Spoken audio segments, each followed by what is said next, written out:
Hello and welcome. We're delighted to have everybody here today, and thank you so much for joining us as we discuss proven strategies for resident communications, or how to break through the noise when you're communicating with residents. This is part of our Pay It GovLab series, where we engage with experts in public sector to hear about what's working for them and what advice they want to share with their peers. So thank you very much for being here. My name is Kelly Davis Feldner. I lead marketing for Pay It. And one of the best parts of my job is I also work a lot with our clients, and so does the rest of my team, on communicating with residents, particularly around some of the services that we provide together. So it's always a wonderful topic. This is one of my very, very favorite themes for us to talk about. But the good news is that I have two people who have really great expertise in this area who are going to tell you what's really happening on the ground. So before we introduce our speakers, I just want to do a couple of little housekeeping items. We are going to send a link to the recording after the session today in case you want to share it with others or give it another watch. Everybody who is here today, your microphones have been muted just to keep the noise at a minimum. But if you do have questions, please use the Q&A feature in the chat. We'll be more than happy to get answers back to you about anything that's on your mind. With that, I'd like to go ahead and introduce our speakers. We're really fortunate today to have Joshua and Kim with us. And what I'd love to do is, Joshua, if you don't mind, would you introduce yourself and tell us a little bit about your role? Yes, my name is Joshua Robertson. I'm the Director of Sustainability and Citizen Services for the City of Fort Smith. The main things that I do in citizen services is our billing, collections, and customer service for the city. Great. Kim, let's take it over to you. Hi, everyone. Thank you for joining today's webinar. My name is Kim Archuletta, and I am the County Treasurer in Pueblo, Colorado for Pueblo County. My role as County Treasurer is to collect property taxes and disperse them. In a nutshell, that is what my office does. It is so much more than that, but we won't get into the complexities of it. The simple version is I collect property taxes and I disperse them. You guys have huge jobs that both probably involve a lot of communicating with residents. So I'm absolutely thrilled to have both of you here. So with that, why don't we just dive in? My goal here is to get the two of you talking as much as possible, but I do have a couple of slides to share as well.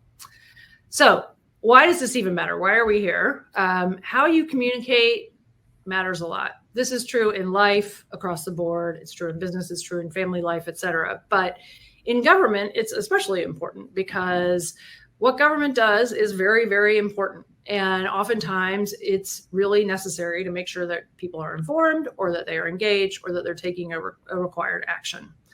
At a broader level, effective communication helps you raise awareness. It builds resident trust. There's all kinds of data about, when a government agency is communicating effectively, residents are much more likely to have confidence in them, have trust in them, feel that they're achieving their mission, and so forth. And then, of course, this encourages participation and civic engagement. And it becomes, instead of a one-way conversation, a two-way conversation. So the good news is, even though it's a little bit high stakes to communicate well, there's a few simple rules that can make a really, really big difference. So that's kind of how we are going to frame the discussion today. And I'm just going to dive in and talk about rule number 1, which is to use plain language. Now, we've got a couple of examples here where we took something, that was kind of an original version of a phrase or a piece of guidance, and then made some edits to it to make it a little bit higher impact. I'm not going to read them, but what I would love to do is hear from you first, Kim. Tell me a little bit about how you guys think about this. How do you look at something that, maybe you're sending out, whether it's an email or a bill statement or, a social media post or things like that? Do you have special tricks that you use to, kind of simplify the language, or how do you think about that? Yes. So I think plain everyday terms is extremely important, especially in my role in the treasurer's office. We do use some terms that if you didn't work in the treasurer's office, you wouldn't understand what those terms mean. And so education is a huge piece. And it's my favorite part of my job is talking to constituents and really letting them know what we do in the office and how we do it. And so I think using those layman's terms, something that everyone is going to understand is extremely important. And I really just try to put myself in the taxpayer situation. I try to remove myself as Kim as treasurer, and I've been doing this for quite some time, to the everyday taxpayer that doesn't know what it is that we do.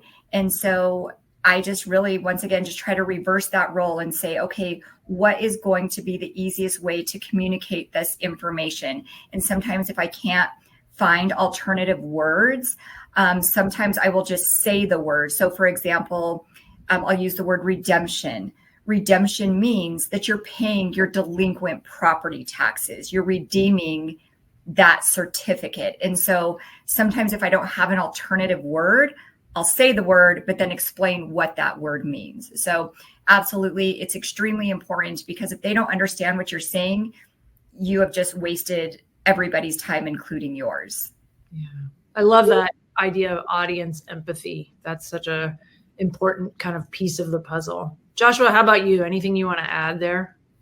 Yeah, I mean, Kim really covered it well. And even though we both are a little bit separate as far as our roles, I mean, in my city of Fort Smith, it's billing and collections for water, sewer, and sanitation. But the same kind of idea goes into that. And a lot of communication that I saw with our customers when I first came to the city was using a lot of the language straight from municipal code or what the city attorney had provided. And again, when you're looking at words like, if you do not pay your bill, you will have a service termination. Instead of things like that, you don't want to use those type of words. You want to explain it to where, again, there's more of an empathetic type piece that, if you don't pay your bill by this time, you may be subject to service interruption. Things like that, that's a little bit more subtle, still gets the point across, but then also can be a little bit better on plain language than just taking the municipal code and using it. Now, again, there's sometimes you can't get around that, especially in government. You have to use certain terms or actually put in the municipal code. I think then it's also making sure that you don't just do that. You try to explain that a little bit more in layman's terms. You're looking at potentially, what the message is. You might want to look at what audience is it going to hit. Might want to put that more in a different, reading grade type deal, and you can have different tools that will help you put it in the 8th grade or 10th grade reading level. And so those things like that can also help when you're having trouble trying to rewrite it in a way that is a little bit easier to read. It's funny. I love your example of copy and paste from the city attorney or the municipal code as a not the best communication. But I also, when you talk about reading level, you hear sometimes like, oh, you should communicate it in 8th grade reading level or whatever. And I think the thing that people overlook is everybody prefers to read messages that are at a really, really simple level. This isn't about, are you a good reader or not? Or, are you smart or not? It's really just about ease of consuming the information, in today's crazy world, we are inundated with information from so many sources. You're carrying around a phone in your pocket that has all of the world's information in it. And between social media and radio and television and music and your email and your direct messages and your messaging at work, like everybody's already overwhelmed, right? And so, simpler is always better. I like, we use the term barbecue language. Like, would you say it like that at a barbecue? And that it's always, when we're writing marketing copy for Pay It, we always sort of look, squint at it afterwards and say, would you say it like that at a barbecue? And if not, it's time to make a revision. So, I like that. I like that lens a lot. Okay, let's move on to rule number 2, which is using both digital and these sort of old school channels, like you remember mail, the newspaper, things like that. We talk about this as, it's a little bit of a belt and suspenders thing, right? It's if I missed you on my social channels or via email, if you didn't catch that, at least you're going to get it, in your bill statement or in the mailer that we send out or things like that. It's both a way, like some people prefer to be prefer to get information on social media. Other people, would look for it in a radio announcement or things like that. Do you guys have, and Joshua, I'm going to throw this one in your direction first.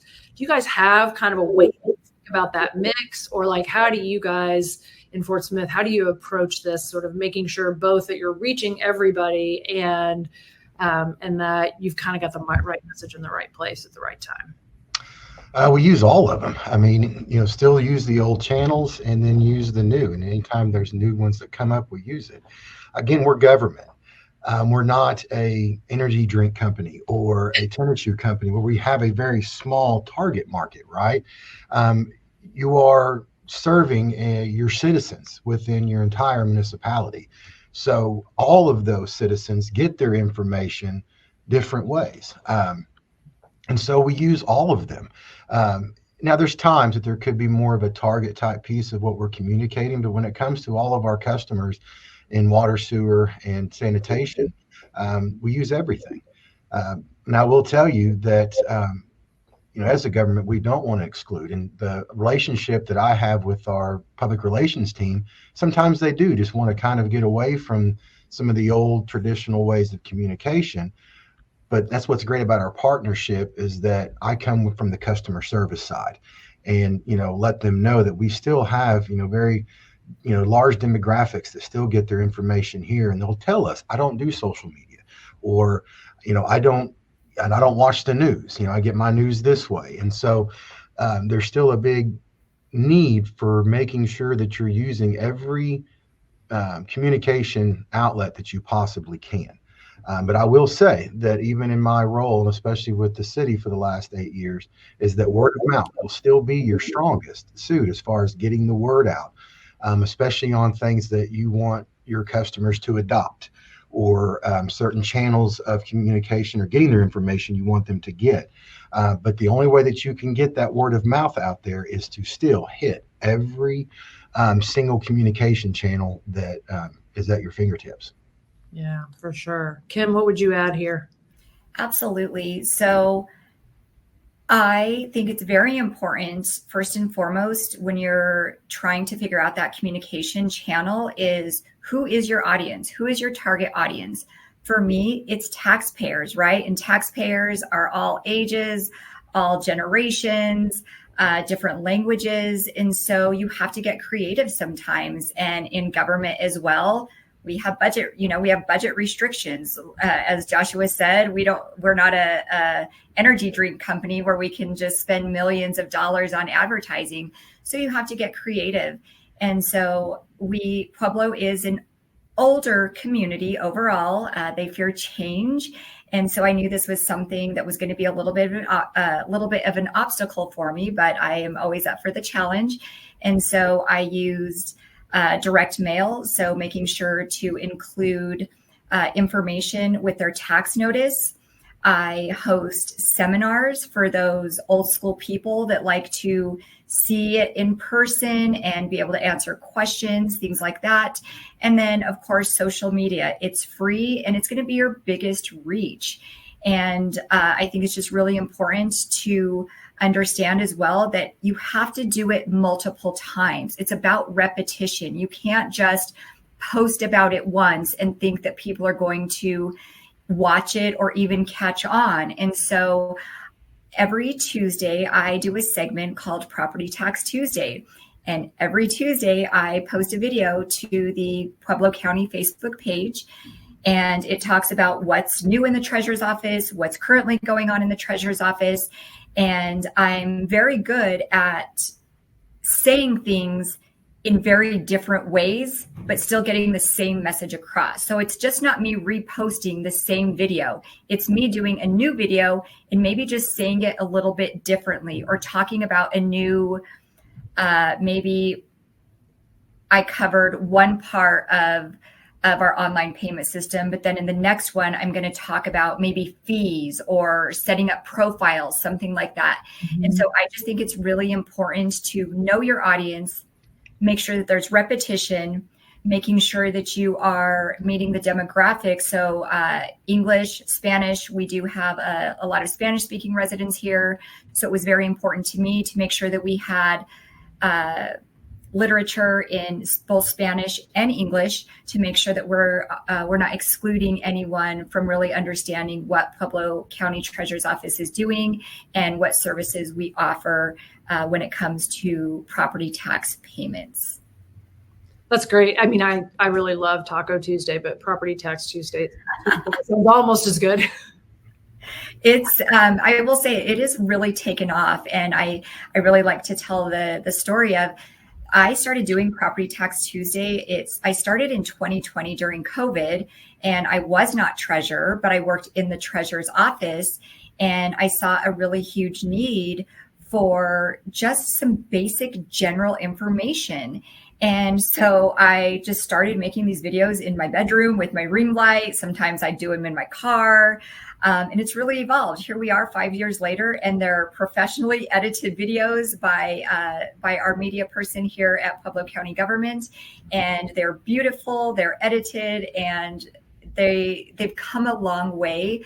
But let me tell you, everybody knows about Kim's Property Tax Tuesday because it really is a wealth of knowledge. And I gave it a little, kind of a little sprinkle with the title. I wanted to make it catchy, and that was the first thing that came to my mind. I was like, Property Tax Tuesday. We're going to start posting these on Tuesdays. So how long are these videos? 30 seconds, 30, 45 seconds max. They're short, sweet, and to the point.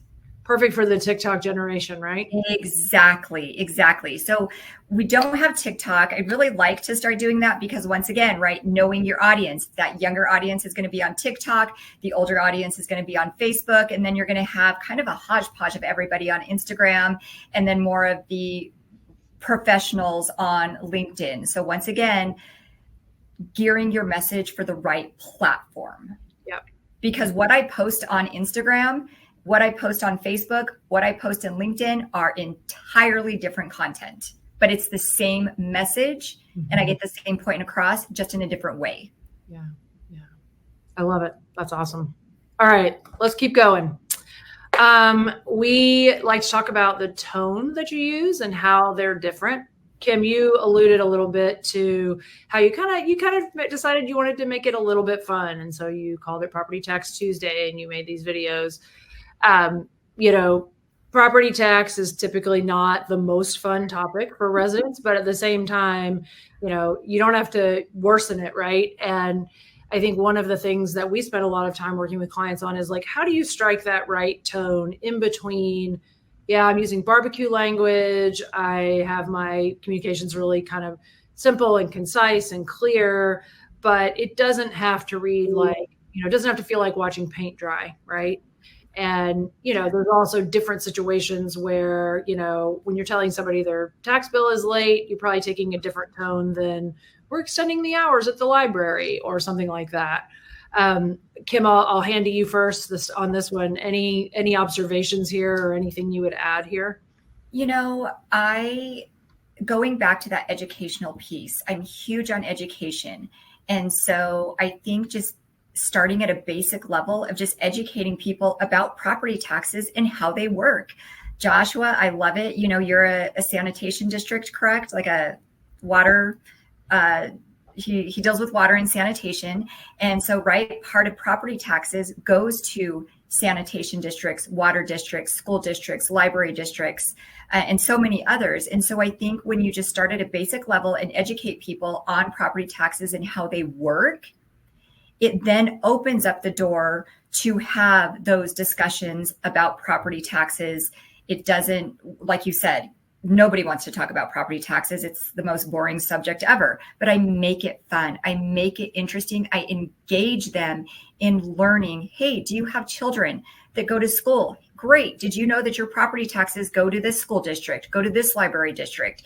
And so I think it's just really making them a part of the conversation and letting them know, hey, you don't have to work in the treasurer's office to understand this.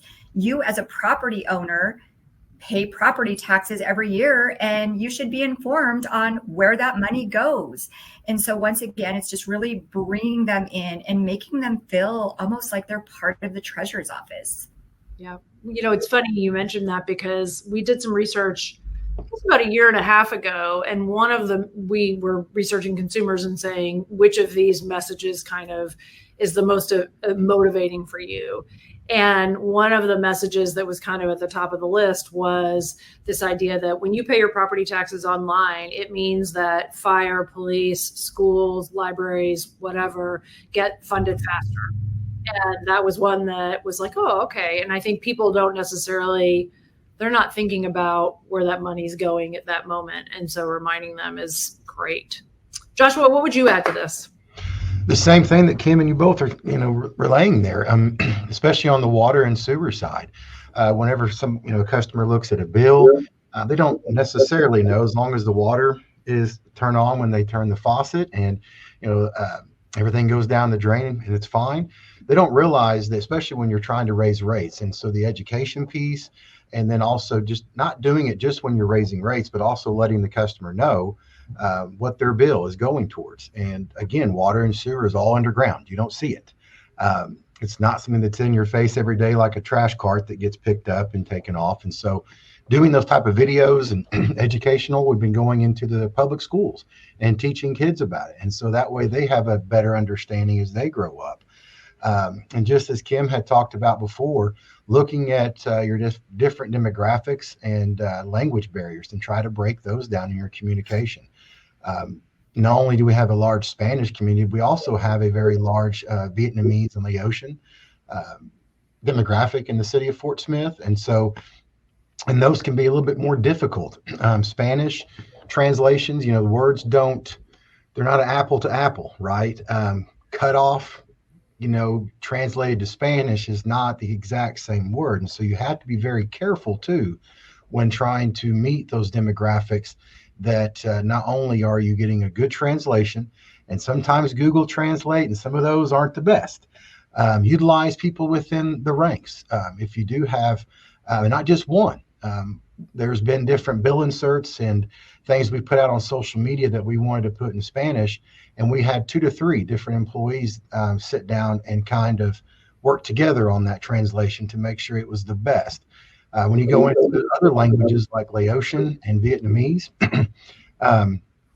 the dialects can be very different between those. It's not just, one different new language, and you have to be very careful there as well. And so that's when you maybe spend a little bit of money like we have and get a translation service.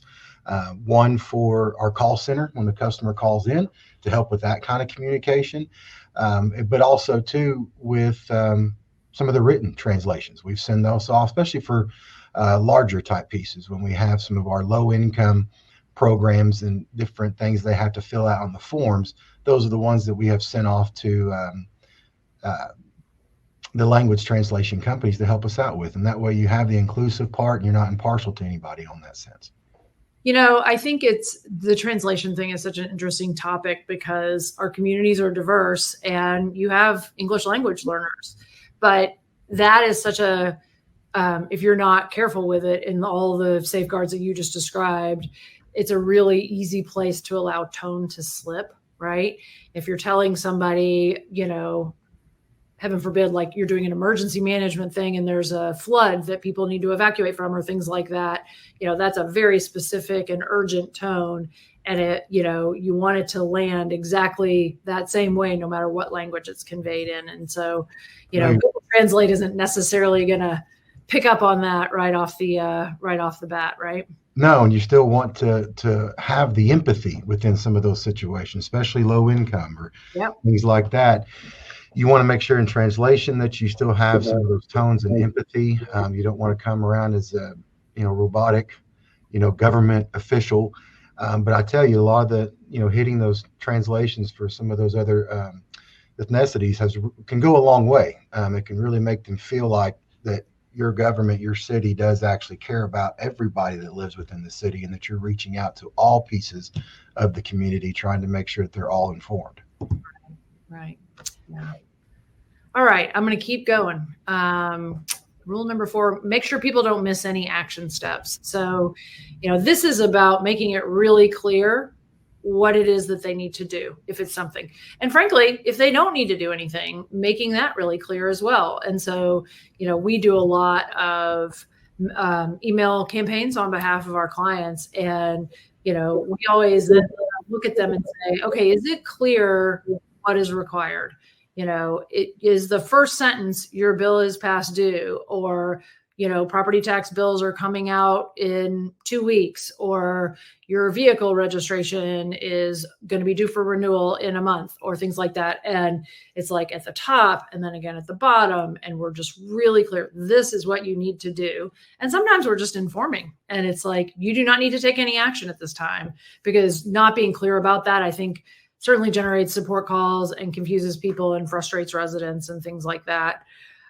Curious if you guys have ever had experiences with that. Joshua, I'm gonna hand to you first, just because I'm alternating on this.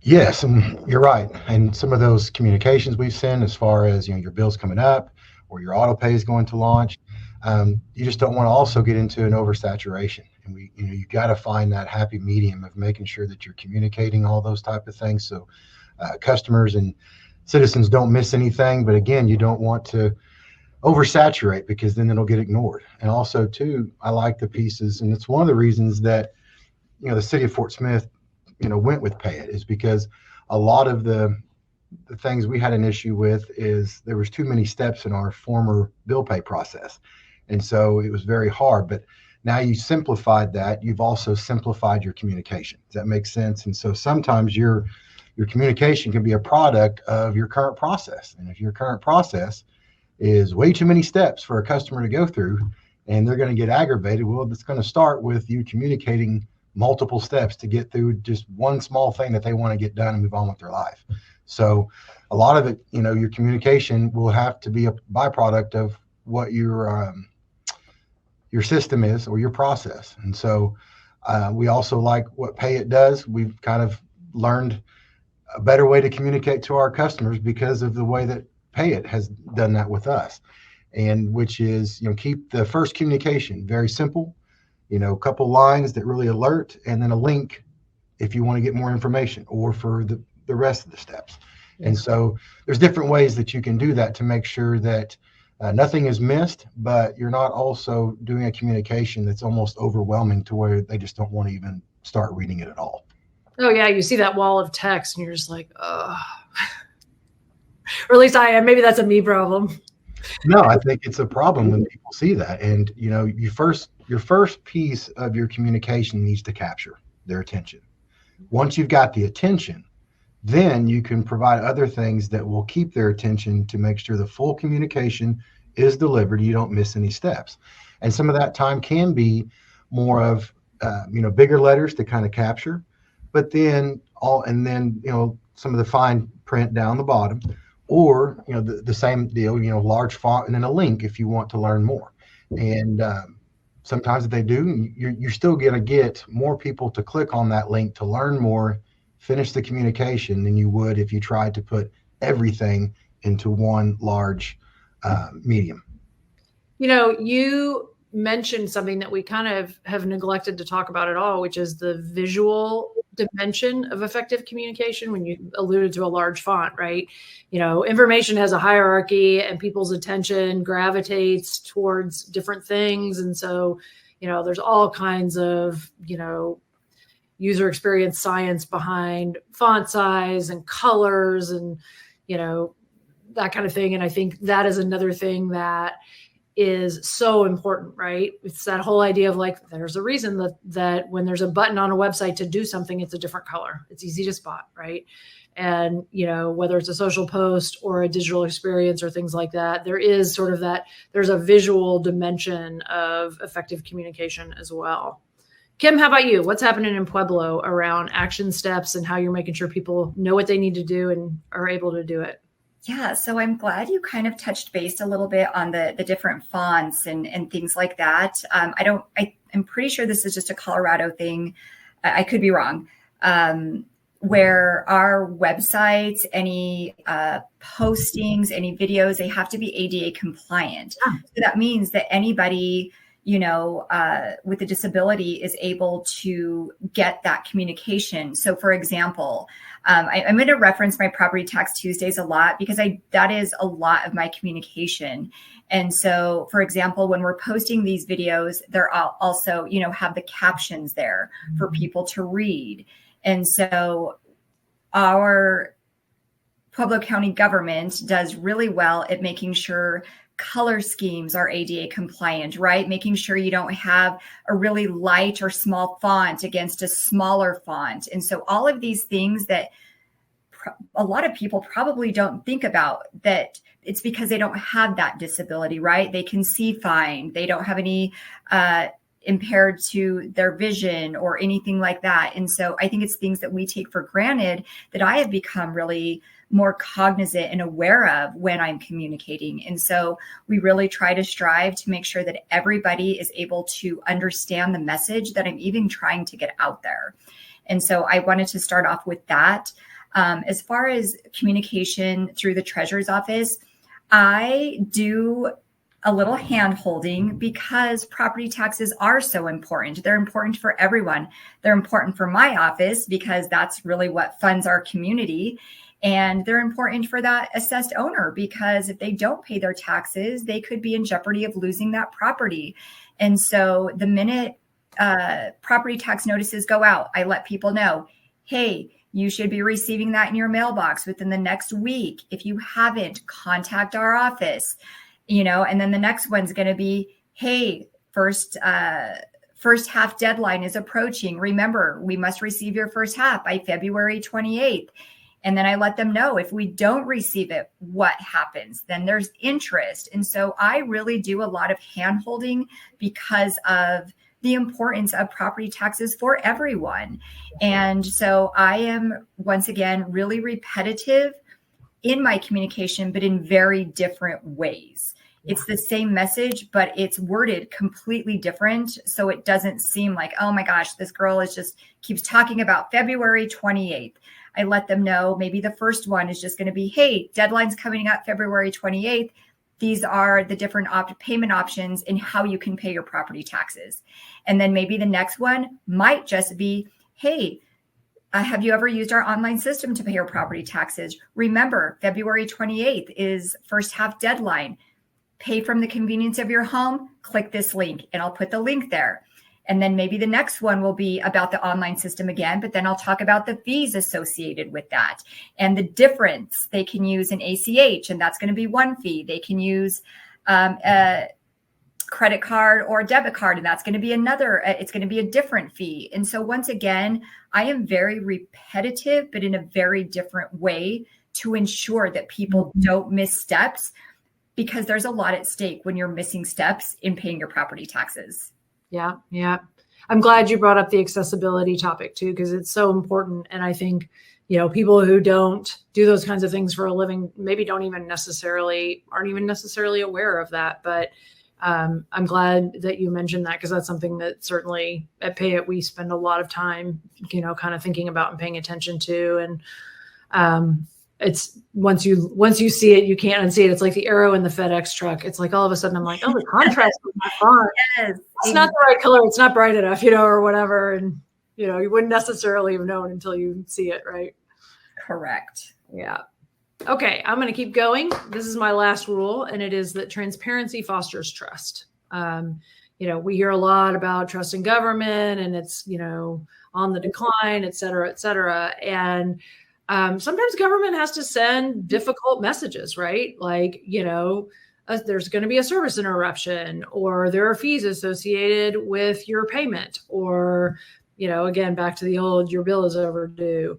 I would love to hear, and Kim, I'll have you go first. Like, are there any things that you kind of use as your rules to make sure you are being as transparent as possible? And how do you tackle sensitive topics? Like when you're talking about, like one of the things that we have been talking about a lot at Pay It is how residents feel about AI in government. And so like talking about where you're using AI or not, or fees or system changes or delays or things like that. How do you guys tackle that stuff?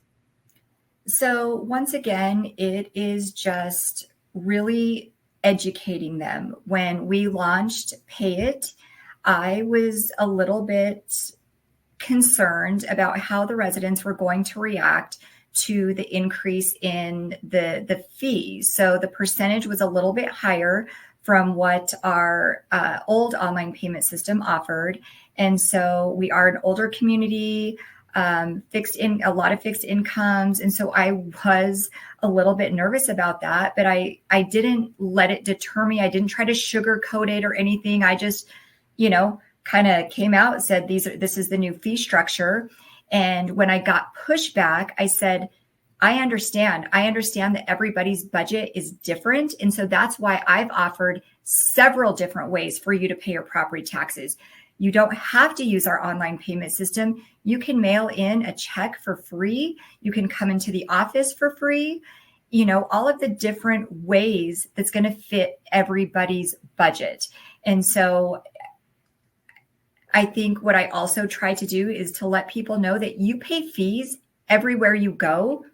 They're just not as broken down sometimes, right? When you go to purchase groceries, there's not a separate line item that says, a fee for using your debit card. The fact that it's broken down in the online payment system, it's right there in flashing lights. And what people don't understand is that there's fees everywhere you go. You're just paying for it in the product. Let's say if you're at the grocery store or you're at a restaurant, you're still paying those fees. You're just paying for it in the cost of the food. And so I just really try to let people know that fees are just it's the cost of doing business. It's the cost of convenience. And for every one person that doesn't want to pay for it, there's going to be 5 others that will. And I can absolutely say that although I was very apprehensive about the fees, my numbers definitely showed a different story. We collected, I believe, 3 more million and close to 3,000 more transactions than we did with our old online payment system. And so that right there tells me people are willing to pay for convenience. And once again, if it's not within your budget, that's fine. We have alternative ways to pay your taxes. They're absolutely free. And so when I did get the complaints that, the fees are too high and, government already gets a bad rap as it is. People think that I get these property taxes and then I go vacation in a foreign country for months. And unfortunately, that's not the way property taxes work. And so once again, I think it's just really about giving people options. People like options because online payment doesn't work for one person. It's going to work for another. Mailing in a payment is going to work for one person. It's not going to work for another. So I think just really giving people the power of you get to choose the way you want to pay your property taxes with whatever fits your budget. Yeah. Joshua, what do you have to add here? Well, in the piece of transparency, especially in government, if you don't tell your story first, the media and people on social media will tell it for you. And the disinformation and things can get out and you've almost lost before you've started. And so depending on what it is. And so I'll just go ahead and use the example of recently we did both water and sewer rate increases. And as Kim probably knows with taxes, raising rates is never something that is just overwhelmingly accepted by your customer base, especially when it comes from your local government. And so one thing I think is starting to happen, which is governments are actually including public relations and your customer service people at the table, along with your finance department, your city administration, your municipal government. And, communication strategies, PR campaigns need to be a part of a lot of these things at the very start. And that way you can, when it comes to rates, again, especially in the water and sewer, everything's underground. People don't understand why you need to keep raising rates for an infrastructure. Well, I mean, our sewer infrastructure is aging and having problems, and we're getting into issues with the EPA. And then also, if we want our city to grow, and it has been growing, we have to get ahead of that. If we have to be proactive, not reactive. But that can be very hard to explain. So transparency, education, it all goes back to the empathy. Yes, we know that this is could be hard for some people financially, but this is why. And it could help our city, one, stay out of any kind of regulatory issues, but also, too, it could help with economic development. And as far as, when you do make mistakes, I mean, there was a time that we billed a certain amount of customers a 20% late fee instead of a 10%. And that was a mistake on my billing team's side. Now, we could have went in, fixed it, and just said nothing about it and just waited for somebody to call and complain. But I said, no, we're going to notify each customer. We're not only going to send an official letter, but we're also going to look on the account. And if we do have customer contact information, email or phone, we're going to do both. And we're going to make sure that we do call the customer, let them know. We're going to apologize and let them know how we fixed it, how it's going to reflect on their bill. And I think having that approach, one, again, gets ahead of it. That way, again, if somebody calls to complain, they get mad because they weren't contacted by the city. All of a sudden, they're calling their local media. They're calling their local city, elected official. So again, it's really is better to get out in front, be transparent. And when we did that, we actually earned more customer advocacy and respect from our customers that we called them directly, contacted them directly, and let them know. And so transparency really does. I mean, I'll let you know, especially in the municipal world, it does foster a lot of trust with your citizens. Man, there's, between what both of you said, there's just so much great kind of advice in there. Like I think about, sort of the message control, the best defense is a strong offense, get in front of the message, the own your mistakes and errors and make them right. And just be factual and open and, provide options like on the fee topic that you brought up. But I love the, this isn't, you don't have to be cringy and kind of hide it in the fine print. It's, your fees are going to go up, and it's because you're getting a better customer experience and we're modernizing. And this isn't necessarily any different to what you're already paying in other circumstances. But I love that just sort of forthright, open, straightforward approach. Lots of great stuff in there. You guys have already given us a ton of great advice, but what I'd love to do to bring it home is imagine you are advising somebody who is new to a role like yours. And what advice, or, these can be things that you learned the hard way too. What advice would you give to your peers who are tackling some of the same challenges that you are? Joshua, I'm going to let you do this one first. Well, again, I mean, probably the only thing that I feel like we haven't really touched on yet, or myself anyways, use your partners. We talked about target audience, and even us, we do have some. So even though we are a municipality and we have, all the citizens to communicate with, but even like with our low income program, when we put out social media posts, Kim was talking about it too. You don't want to saturate, but you want to also make sure that you don't just post it once. But also we like to use our partners. So when we do low income, we will then message our nonprofits within the city and say, hey, we're posting this on our Facebook or our, different social medias. Will you help share it? Well, that's a target. And they're the ones that are also trying to help low income. And so use your partners to help with your communication within the community. One thing too, I'll tell you on a bigger scale, the partnership with Pay It. When we went from our old system, bill pay system, and went with Pay It, the partnership between the city of Fort Smith and Pay It was great. We did a huge communication and PR campaign. You're making everybody go from one system to another, but the biggest challenge was our auto pay customers. I'll admit, my wife and I, we do a lot of our bills auto pay. We are paperless, and I'm really bad about not checking my email to see if the payment was made. I'll just be honest. And we knew that a lot of customers were probably not going to get the message, even though as much as we were blanketing out there the communication, we knew that some auto pay customers were probably going to not get their bill paid. And so it was getting ahead of that too, trying to look through those auto pay customers, trying to communicate with them directly, and then just working with Pay It on other ways that we could try to communicate that out, even using the new platform. So partnerships can be great with getting your communication out there. Yeah, for sure. My husband is my go-to. I'm like, can you just come read this? Does this make sense to you as a layperson who has no idea what this is about? He's sort of my test bed for messaging sometimes. Kim, what about you? No, I agree. I think there's two sides of this, right? There's the communication side to your team, and then there's the communication side to your constituents, and in my case, my taxpayers. And so, and they're two entirely different types of communication or advice or lessons, right? I know me and my team, I'm trying to think. Yes. So going from our old payment system to Pay It was kind of my first big integration. And so I was new to all of this. I didn't think of a lot of things on the back end of it when it came to IT and alerts and communication. There was a lot of stuff that I just didn't thoroughly think out from A to Z. And then when we were in it, it was like, oh, I didn't think about that.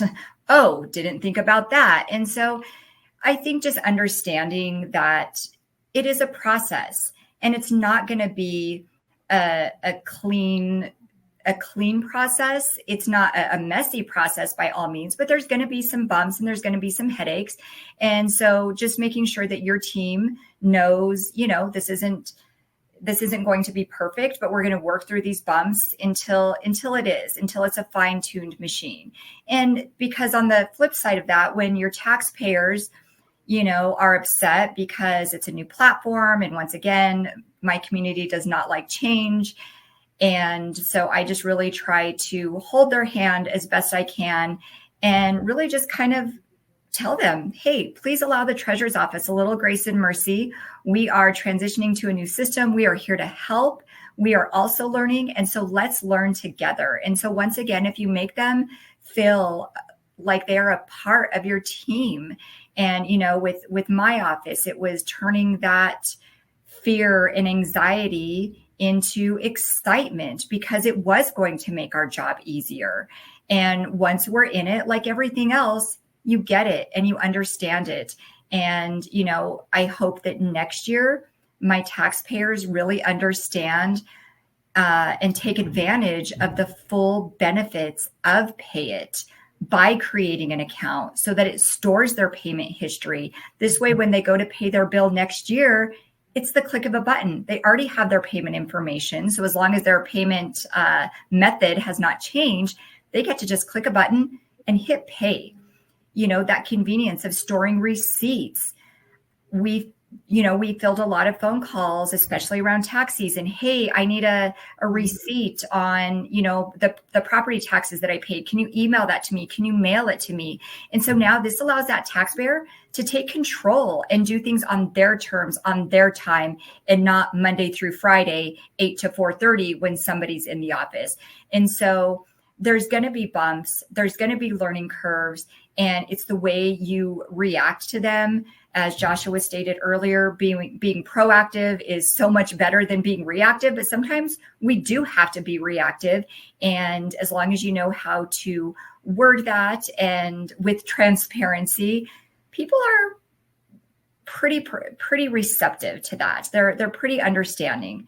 Now, you're never going to win. Anybody who is in public service, anybody who is in government, anybody who is a politician, right, understands that I'm never going to please everybody, and that's okay. I know I have done my best with what I have been given, and I can sleep very well at night knowing that I have given my taxpayers everything that they need in order to pay their property taxes and to be transparent. Yeah. It's a lot of change management. And I think one of the things that you mentioned that is so valuable. There were two things that you mentioned. One was the importance of internal communications, because there's a lot of change management internally whenever you're making a change, whether it's a payment system or something else, right? But then, the folks who work in your offices are then another opportunity to amplify the message to the resident, right? Then they're explaining it, whether they're working in customer service line or in the office or encountering residents in other situations. They can also sort of be a little bit of the voice of the agency. The other thing that I really hear from both of you is you're bringing a very human kind of dimension to how you're communicating that, give us a little bit of grace. It's a new system, or just, using that kind of barbecue language and being a little bit more relatable. And I think nobody would say, typically that I relate so much to my local government. But at the same time, like, there's, a little bit of humanness. It can go a long way. I think it helps people see the empathy and maybe return it a little bit as well. Any other parting thoughts before we move on? Final words of advice? Well, my final word of advice for our audience is that the Pay at Gov Lab is open for business. We have a whole series of webinars, both on demand and ones that will be coming in the future. Using this QR code is a great way to sign up. And I would love to just once again thank Joshua and Kim. You guys have big jobs and you're busy. So making time to be with us today and to help the folks who are attending the webinar is a real gift. So part of this. And I know I learned a lot listening to you guys, and I know that the audience is going to really enjoy it as well. Thank you. Thank you so much. I hope everyone finds value in this webinar. Thank you so much for having me.